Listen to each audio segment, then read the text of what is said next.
ইতিকাফ সুন্নাহ বা হাদিস প্রমাণ করে যে ইতিকাফ হচ্ছে আলেম এবং তালেবে ইলমের কাজ। নবী সাল্লাল্লাহু আলাইহি ওয়াসাল্লাম করেছেন, সাহাবীরাও করছে। আল্লাহ নবী সাল্লাল্লাহু আলাইহি ওয়াসাল্লাম মুআল্লিম ছিলেন, আলিম ছিলেন, সাহাবীরা তালেবে ইলম ছিলেন। আর আরব বিশ্বে গেলে দেখবা আম জনতার চাইতে উলামাগণ ইতিকাফে বেশি। বাইতুল্লাহ এবং মসজিদ নববীতে গেলে দেখবা বিভিন্ন দেশে, আরবের, গালফের বিভিন্ন দেশের আলেম ওলামারা সব এসে ভরে গেছে, ইতিকাফ করছে। আলহামদুলিল্লাহ রাব্বিল আলামিন আর-রাহমানির রহিম মালিকি ইয়াউমিদ্দিন ওয়া বিহি নাস্তাঈন ওয়া আশহাদু আল লা ইলাহা ইল্লাল্লাহ ওয়াহদাহু লা শারীকা লাহু লাহুল মুলকু ওয়া লাহুল হামদু ইহয়ী ওয়া ইউমীতু ওয়া হুয়া আলা কুল্লি শাইইন কাদির ইলাহুল আউওয়ালিন ওয়াল আখিরিন وأشهد أن محمدًا عبده ورسوله وصفيه وخليله صلى الله عليه وعلى آله وأصحابه وبارك وسلم تسليمًا كثيرًا إلى يوم الدين। বিশেষ করে যদি বলি আমাদের দেশে কোনো মাদানী আলেম ইতিকাফ ছেড়ে না, এই কথা 100%। সারা দেশে মসজিদগুলোতে গিয়ে দেখো কোনো মাদানী আলেম কোথাও না ইতিকাফ গো। এক হচ্ছে আলেম নাই, দ্বিতীয়ত হচ্ছে মাদানী আলেম নাই।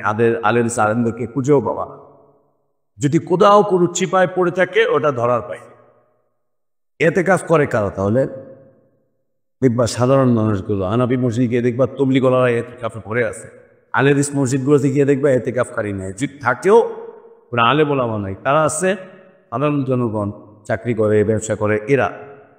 অথচ ইতিকাফ সুন্নাহ বা হাদিস প্রমাণ করে যে ইতিকাফ হচ্ছে আলেম এবং তালেবে ইলমের কাজ। নবী সাল্লাল্লাহু আলাইহি ওয়াসাল্লাম করেছেন, সাহাবীরাও করছে। আল্লাহ নবী সাল্লাল্লাহু আলাইহি ওয়াসাল্লাম মুআল্লিম ছিলেন, আলিম ছিলেন, সাহাবীরা তালেবে ইলম ছিলেন। আল্লাহ লাইলাতুল কদর পাওয়ার বিশাল মাধ্যম হচ্ছে ইতিকাফ। নীরবতা, গুনাহ মাফ হওয়ার বিশাল মাধ্যম হচ্ছে ইতিকাফ। অনেক বড় মাধ্যম ইতিকাফ। গুনাহ মাফ হওয়ার, আল্লাহর সান্নিধ্য লাভ করার অনেক বড় মাধ্যম হচ্ছে ইতিকাফ। আল্লাহর রহমত অর্জন করার অনেক বড় মাধ্যম হচ্ছে ইতিকাফ। তুমি দেখো নবী সাল্লাল্লাহু আলাইহি ওয়াসাল্লাম সিয়াম ফরজ হওয়ার পরে কোনো দিন তিনি ইতিকাফ ছাড়েন না। এক বছর সফরে চলে গিয়েছিলেন, কাজা হয়ে গিয়েছিল, শাওয়াল মাসে তিনি আবার কাজা আদায় করেছেন, ইতিকাফ কাজা করেছি। এবং তার জীবনের শেষ বছর তিনি 20 দিন ইতিকাফ করেছেন। 20 দিন ইতিকাফ করেছেন। ইতিকাফ মানে কি? বউয়ের সাথে দেখা হবে না তাই না, দেখা হতে পারে, আর তোদের তো বউ নেই। ইতিকাফ মানে কি? খাওয়া দাওয়া নিষেধ। ইতিকাফ মানে কি? গোসল করা নিষেধ। ইতিকাফ মানে কি? কথাবার্তাও বলা নিষেধ, মুখে তালা মেরে রাখতে হবে। ইতিকাফ মানে কি? হাঁটাহাঁটি করাও নিষেধ, ঘুমানো নিষেধ। হ্যাঁ, ইতিকাফ মানে হচ্ছে একটু নীরবতা অর্জন করে আল্লাহর মুরাকাবা করা, মুরাকাবাতুল্লাহ। একটু নীরবতা, কথাবার্তা একটু কমিয়ে দেওয়া, রুবি দেখতে না যাওয়া, একটু বাস ইবাদতের গতিটাকে একটু বাড়িয়ে দেওয়া। সৌভাগ্যের বিষয়, আজীব বিষয় না যে উলামাগণ ইতিকাফ করে না, আওয়ামরা ইতিকাফ করে, আম জনগণ ইতিকাফ করে, উলামাগণ করে, উলামাগণ। আর আরব বিশ্বে গেলে দেখবা আম জনতার চাইতে উলামাগণ ইতিকাফে বেশি। বাইতুল্লাহ এবং মসজিদ নববীতে গেলে দেখবা বিভিন্ন দেশে, আরবের, গালফের বিভিন্ন দেশের আলেম ওলামারা সব এসে ভরে গেছে, ইতিকাফ করছে, ইতিকাফ করছে। মুতাকাফ কেন? সুবহানাল্লাহ, এর অর্থ হচ্ছে আমরা বুঝি না। ইবাদতের জগতে একদম ভিন্ন ধর্মী একটা ইবাদত হচ্ছে ইতিকাফ, একদম ভিন্ন ধর্মী একটা ইবাদত ইতিকাফ। সুবহানাল্লাহ, জানি না তোয়া করবা কিনা, সৌভাগ্য হারিয়ে যাবে, সৌভাগ্য হারিয়ে যাবে, সৌভাগ্যের পথ নষ্ট হয়ে যাবে, একদম নষ্ট হয়ে যাবে।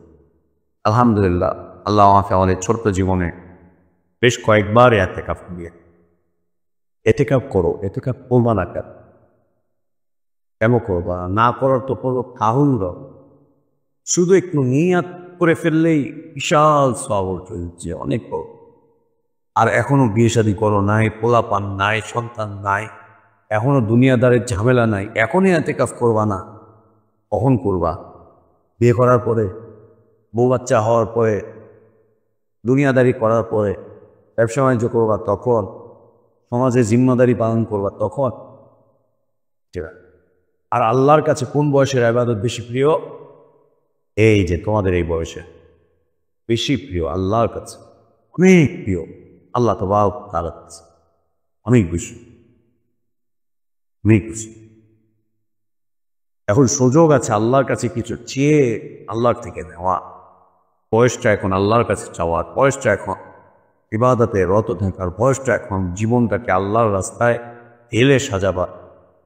এখন করতে পারবা না তো কখন কর, যখন শয়তান চতুর্দিক থেকে আটকে রাখবে তখন এই করবে।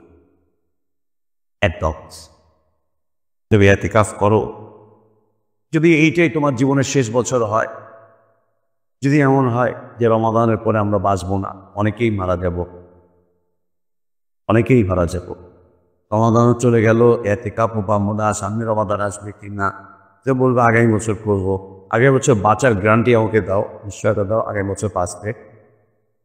আর তুলি কে কে আগামী বছর বাঁচতে পারবো? কার কার এই জ্ঞান আছে যে আগামী বছর আমরা বেঁচে থাকবো ইনশাআল্লাহ?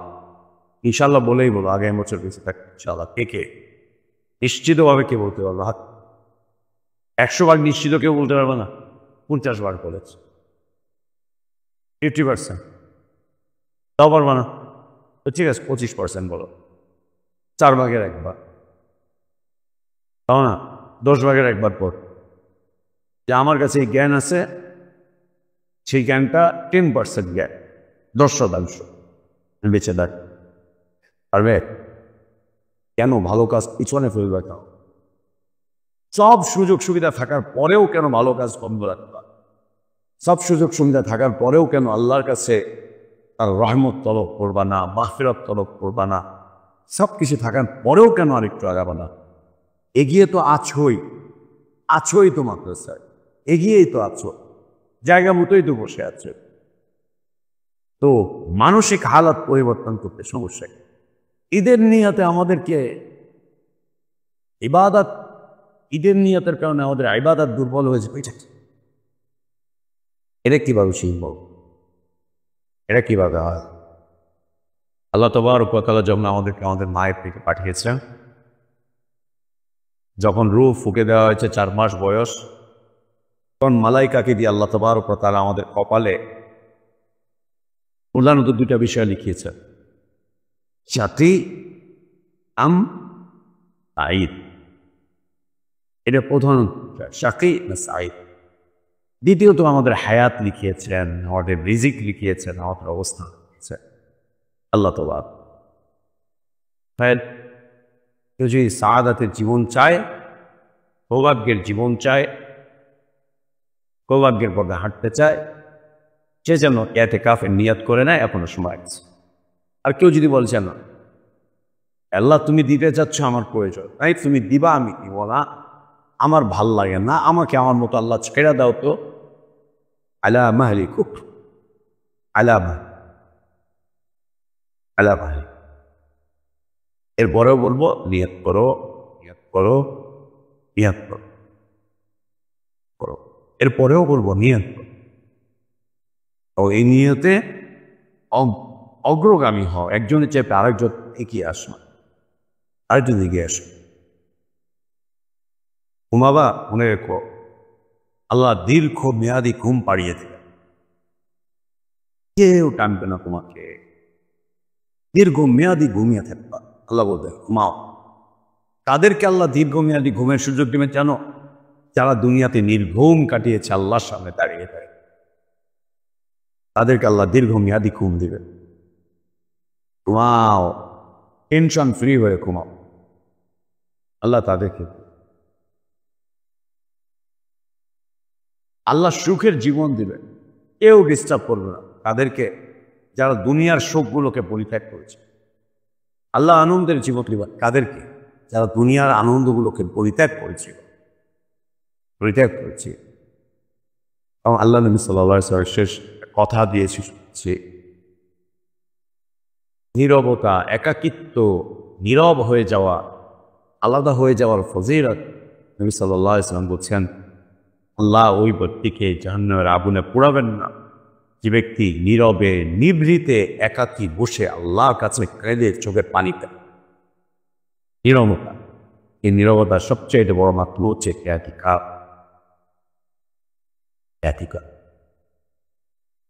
নিজের জন্য জাহান্নামকে হারাম করাও নিজের জন্য জাহান্নামকে। কিছুটা সময় হলেও আল্লাহর কাছে কাঁদো, একটু নীরব হও, একটু কিছু পড়ো, চুপ করো, ফায়দা উচিত। স্যার আমাদের উপরেই থাকলো, কিছুটাও মাথায় ঢুকে থাকে তাহলে বেশি থেকে বেশি ছাত্র এবং শিক্ষকরা এতে কাছে নিয়ে বাড়ি যাওয়ার পেরেশান, ঈদের এটা নিয়ে পেরেশান, ওটা নিয়ে পেরেশান, নিজের আমল নামা নিয়ে একটু পেরেশান হবা না, আমলের কমতি নিয়ে একটু পেরেশান হবা না। তো আলী মনে হয় এতিকাফ করে না, তারপরে আওয়ামরা এতিকাফ করে। শেখো মসজিদগুলোতে, এই যেখানে যাও আর স্পোর্টসে গিয়ে দেখো, গেলেই বুঝবা, যাও গেলেই বুঝবা। আরো যত মসজিদ আছে গিয়ে দেখো, লামা দেখতে পাওয়া দেখে বাবা আওয়ামী পাতা গিয়েছিল না। আল্লাহর কাছে আমাদের দোয়া, আল্লাহ আমাদের ইলমে বারাকাত দান করেন, হায়াতে বারাকাত দান করেন, নেক আমল আল্লাহ কবুল করেন, ভুলগুলোকে আল্লাহ সংশোধন করে দেন, গুনাহগুলোকে আল্লাহ মাফ করে দেন।